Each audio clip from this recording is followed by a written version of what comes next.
ಪಾರು ಧಾರಾವಾಹಿ ನಟ ಶ್ರೀಧರ್ ಇನ್ನಿಲ್ಲ.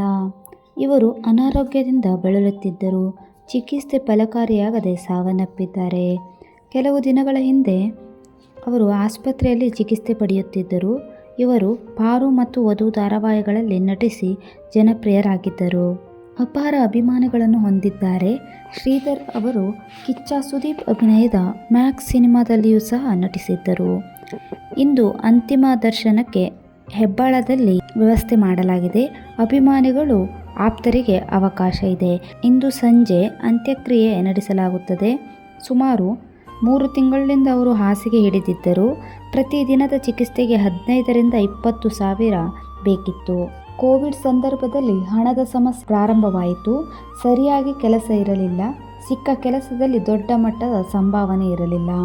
ಸರಿಯಾಗಿ ಊಟವನ್ನು ಮಾಡದ ಕಾರಣ ಆರೋಗ್ಯದ ಮೇಲೆ ಪರಿಣಾಮ ಬೀರಿತ್ತು. ವಿಟಮಿನ್, ಪ್ರೋಟೀನ್ ಕಡಿಮೆಯಾಗಿ ಮೊದಲು ಜ್ವರ ಬಂತು. ಅದೇ ಅತಿಯಾಗಿ ಸಾವನ್ನಪ್ಪಿದ್ದಾರೆ. ಅವರಿಗೆ 47 ವರ್ಷ ವಯಸ್ಸಾಗಿತ್ತು.